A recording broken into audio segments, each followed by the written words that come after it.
Hello students and welcome back to the video lecture series of web programming. Today's topic is regex program, that is regular expression program, in which we will perform JavaScript validation along with the HTML form. I am your instructor Ms. Shruti Rawal. So the aim for first program is you have to design a simple HTML page having following text boxes. So basically there are three text boxes. As you can see, the first text box is for username, the second text box is for mobile number, and the third text box is of email ID. Now what are the validation that you need to give in this particular text boxes? You have to apply validation using JavaScript such that username can only be alphabets. So it can consist only of alphabets, that is A to Z. It can be capital A to Z, it can be small a to Z. That is the condition for username. For mobile number, it should be 10 digits, right? It should not contain any alphabets, no special characters allowed, only digits allowed, and that also only 10 digits allowed. And we know that there is a valid email ID format, right? You have to apply this valid email ID format as well for the email ID text box. Now, how to perform this particular types of validation using regular expression in JavaScript? Let us see through a program. Okay, so first we will see how have I created the HTML body. Inside the HTML body, how I created the form. So you know that inside the body I can write the script tag, so I have written it inside the body. Now after the script tag is completed, I have written my form tag. You can shift this form tag above script tag also, it is up to you, right? I have written it after the script tag, it does not matter, the sequence does not matter. Now you can see that I have used the form tag. In action, I don't want to submit it somewhere, I just want to validate it on the button click, right? So everything I have written inside the only one function, and that function I have called on the on click event attribute of my button. So basically I have three text boxes. So the first I have written username, right? So this is username, and for that I have written input type is equal to text, and I have given ID is equal to NO, right? So here I can add BR tag so that my next text box will be on next line. The next is for mobile number, right? So my mobile number text box, I have written input type is equal to text, ID is equal to MOB. Here also let me give BR tag. And the last is email ID text box. For email ID text box, input type is equal to text and ID is equal to email, right? So now you can get an idea that because I have to link the HTML with my JavaScript, I will be using document object modeling. That is, I will be using the document.getElementById method, and I will be accessing the text box value and then checking that whether it is according to our predefined conditions that we have already specified in the aim, right? That is, username's text box should have only the entries of alphabets, mobile text box should have only digits, and that also only 10 digit, and email ID should have a valid format. So these all validations you have to apply on the text box. So for that, first thing that you will need to do is inside the JavaScript you will have to access this text box value that your user is entering. Then only you can compare this value with your regular expression pattern that you will create, right? And if the pattern and your value that you have entered in the text box, if they are matching, if they have correct match, it means that your value which the user has entered is according to the pattern, and you can proceed. Otherwise you will give an alert box that this entered value is not correct, or whatever alert you want to give, right? So again, the last HTML element over here, you can see input type is equal to button, and in the on click of this button I have called the function my test, and this will be the function that I will create inside my script tag, right? Now let us shift to our function my test. So inside the script tag I have created a function my test. the first thing inside the function that I have done is I have accessed the value that the user is entering inside the text box. How? By using document object modeling, and the method I have used is get element by id. So the first value that I want to get is of the text box for username. So for that I have returned document.getElement by id, and I have passed the id of the input type is equal to text id number, no, that is my id for username's text box.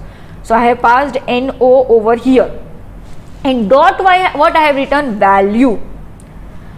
Now whenever you are writing this document.getElement by id, and inside you are passing any id, redundantly I have told you that up till this code, if I skip this dot value, up till this code, what is the thing that I am accessing? I am accessing this text box object, the whole text box object I am accessing. Do I need to compare the text box object with my regular expression pattern? No. The thing I need to compare with my regular expression pattern is the value that your user is entering. So it is very important to write dot value, right? So now what is stored in this variable u? Whatever value the user will be entering inside your username text box, that value will be stored inside your variable u as a string format. Now you can compare this string directly with the regular expression pattern that you will create. Getting an idea? Okay, now let us move on. So similar to the username's text box value that I have got, I have two more text boxes value that I need to retrieve, right? So the next text box value is document.getElement by id, and the id is mobile. So I am accessing the mobile one text box, and dot value, it means whatever the user is entering inside the mobile text box, mobile numbers text box, that value I am getting, and I am storing in the variable m. And the last is document.getElement by id. Inside that I am passing the id of which text box? The text box corresponding to email id, right? And the id is email. So I am passing email over here, and again I am using the property dot value. So whatever the user will be entering inside the email id text box, that value will be stored inside which variable? E variable. So now you have three variables, and inside each of them you have the entered value for each of them, right? Now what I need to do, I need to write three patterns. One for username, second for mobile number, and third for email id. And I need to check username's regular expression pattern against the value that the user is entering inside the username's text box. The second thing that I will do is I need to write the mobile number expression, that is regular expression pattern, and I have to check this regular expression pattern against the entered value in the mobile numbers text box. And the third one is I have to create a regular expression pattern for email id, and that pattern I have to check against the entered value in the email id text box. So this is the thing I need to do. So let us come to creating the pattern. For creating the pattern, recall what was the condition for the username text box. The condition for username text box was you need to enter only alphabets. Okay, it can be capital, it can be small. So here what is the pattern that I have created? You know that regular expression pattern is created between two slashes. So I have two slashes, and between that this is the pattern that I have created, right? So what is the pattern? Let us see. I have written brackets. If you are not aware about brackets usage in regular expression, you can go through my previous video where I have explained the brackets, whole brackets lecture, right? So here you can see inside the bracket I have written small a to z and capital A to z. It means all the capital letters as well as all the small letters are okay, right? But if I ignore this characters, right, if I ignore this, for example, if I write this much, that is square bracket A to Z and capital A to Z, is this according to my condition? No. Why? Because I have already explained that this particular thing, that is regular expression, will always check for at least minimum comparison. So this particular pattern, that is if I write inside the bracket small a to z, capital A to Z, it will check that whether the value which the user has entered inside the username text box, whether it consists of minimum one alphabet or not.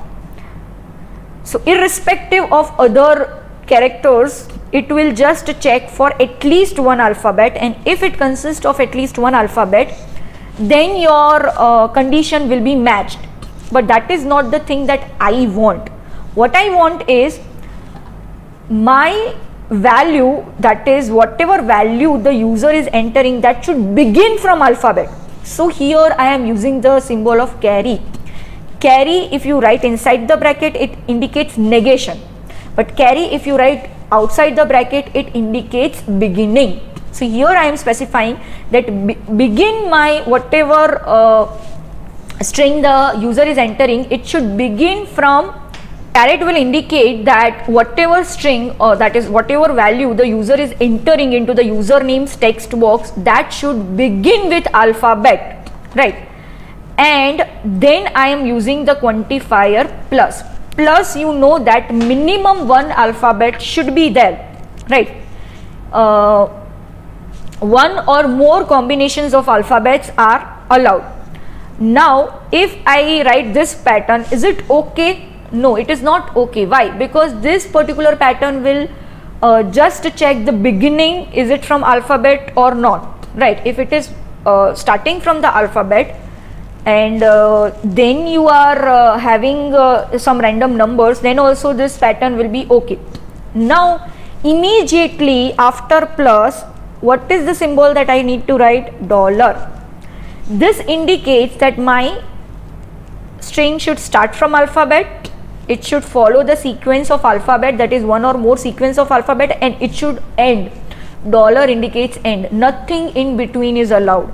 Here I have not specified any number, nothing, right? Inside, between beginning and dollar, the only thing that I have specified is the brackets A to Z and capital A to Z.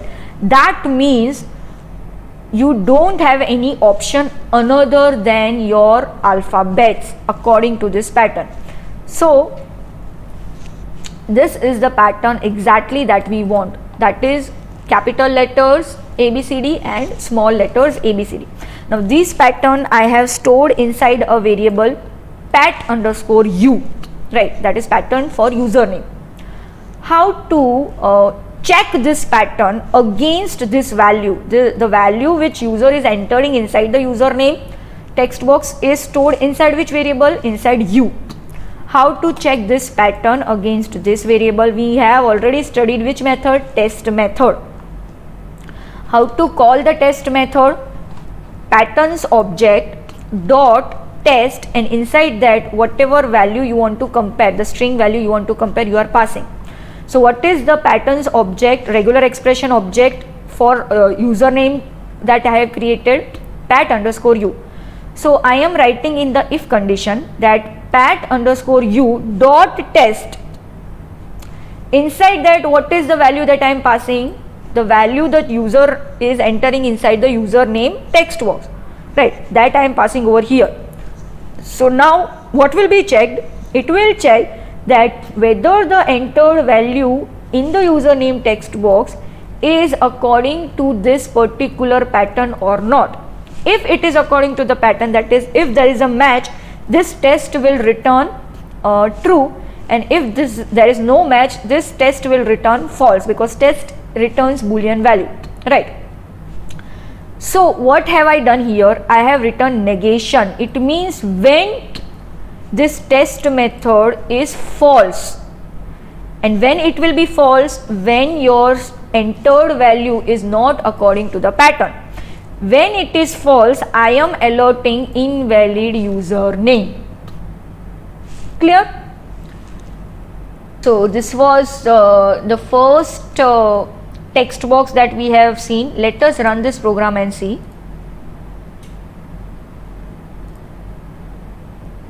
So here you can see the formatting is not very good, but you have username, mobile number and email ID, right?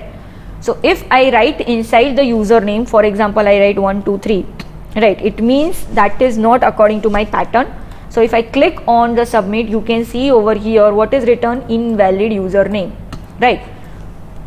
So that is what I want. If I write the valid string, I should not get the usernames.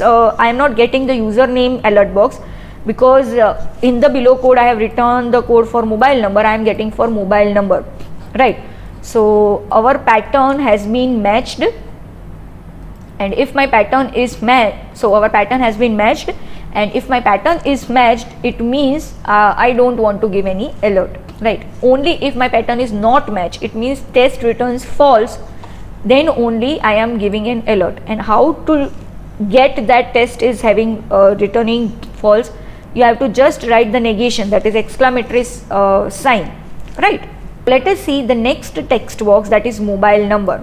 For mobile number, you know that the condition is that there should be only digits, and exactly 10 digits, right? So it is very easy over here.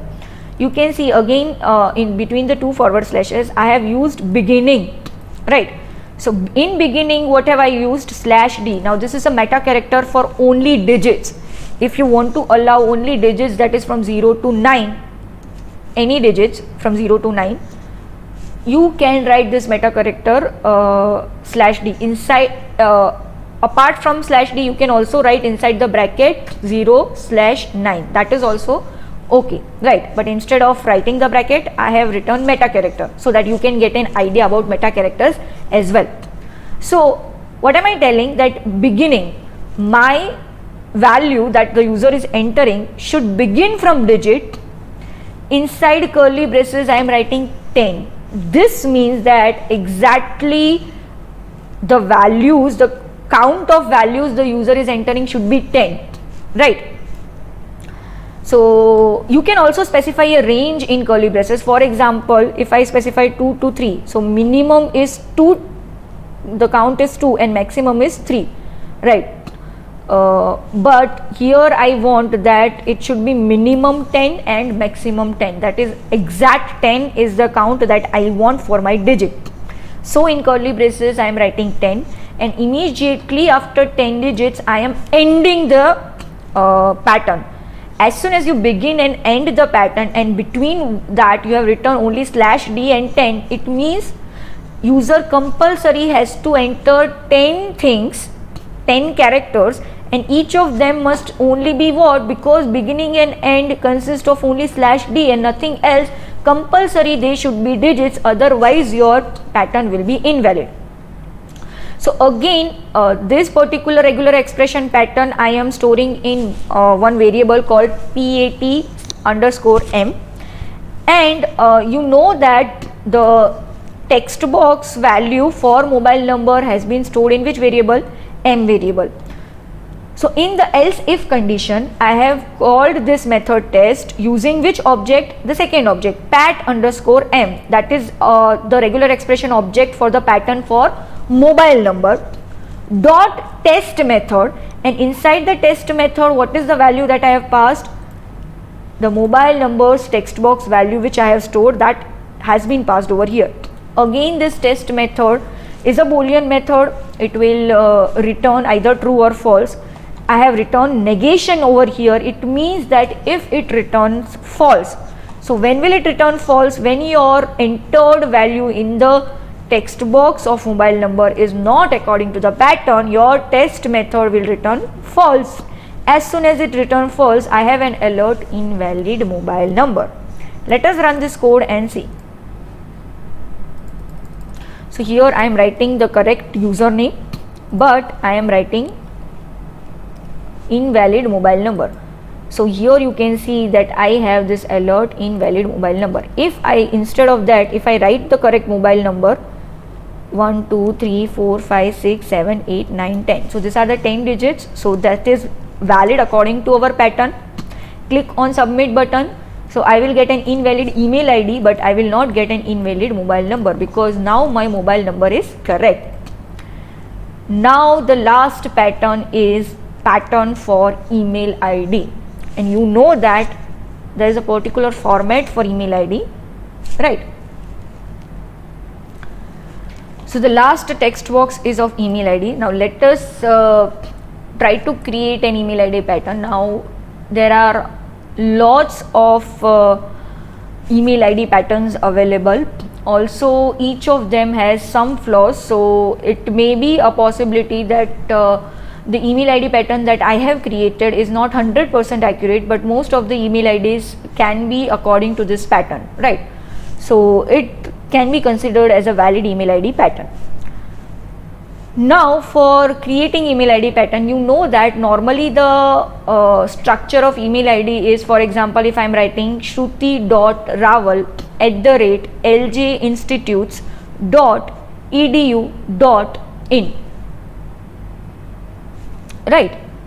So that means I have this shruti.raval, that is my first bunch of characters, which can have alphabets, which can have underscore, which can have numbers, and which can have a dot also, right? So for that you can see over here I have created a pattern. So inside the bracket all the options for the first bunch of character, for example I am writing shruti1.raval, or I am writing shruti_1.raval, right? So that is also a possible structure for my first value. So here I have written inside the bracket all the possible values, that is capital A to small z. It means all the capital letters as well as small letters. You can again write this over here also in the username as well, right? But these are the two methods. You can write small a to small z, capital A to capital Z, or you can write capital A to small z, that will include all the small and capital letters. The next thing which it can include is numbers, right? So because I can also write Shruti Raval 15, so 15 is also present in the first structure in my email ID, right? So numbers are also present. Also I told you if I am writing Shruti.raval, so dot is also a valid, underscore is also valid. If I write Shruti_Raval, that is also valid, right? So these are the things which are valid for my first characters before @ right? All the characters that I write before @, this is the thing that I can write, and you have to follow this sequence only, right?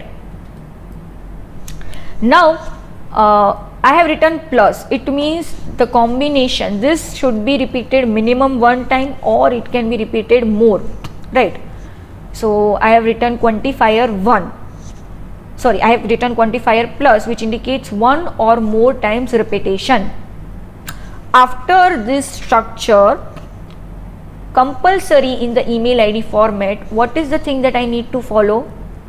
I need to follow a static @ right? So in the whole email ID there should be, after this bunch of characters, there should be compulsory one @. So after plus, statically what I am writing? @. It means after this structure is completed one or more time, there should be compulsory one @ which is present in between. So that is what this @ indicates. After @ you know that again you may have this whole domain name, right? That is ljinstitutes.edu.in or gmail.com, hotmail.com, whatever. For that again it is a possibility that you may have alphabets, numbers, dot or slash also, right? So that is again the thing which is followed by @. So that structure, that is ljinstitutes.edu, for that particular thing I am writing over here this pattern, okay? and that is also repeated one or more time, right? Now you know that after this is completed, for example here my first is completed, Shruti Rawal 15, that is completed, and then I have @ compulsory @ and then I have, for this I have Gmail, right? And I don't have any number, dot or underscore for this my domain name, but after that you know that there should be compulsory one dot, that is .com, .in, something like that. So again I am writing plus and I am writing dot, but before dot I am writing a backslash for escape character, right? It does not, this dot does not indicate concatenation or something, it indicates that I want this particular dot inside the pattern, because dot in you can say it also indicates some other things also, right? So whenever you want to escape the characters you may use this particular backslash. So backslash and then you have dot, it means compulsory you have to write a dot. And after dot, what is the possibility that you can write? The possibility is that you have domain name, right? So domain name consists only of alphabet, .in, .com. So it can consist of capital or small letters. So the thing that I have included is capital A to small z. Also you know that after dot whatever it follows, minimum it is of 2 characters. .in is the smallest count of any domain name, right? .com, that is com is 3, there can be 4 also, right? So here I have written the minimum value, that is 2, maximum I have not supplied over here. You may write 4 or 5, whatever, I am not sure what is the maximum domain which is allowed, right? So maximum I have not specified over here, only the minimum I have specified, right? So this is the range of the character count which should come after dot.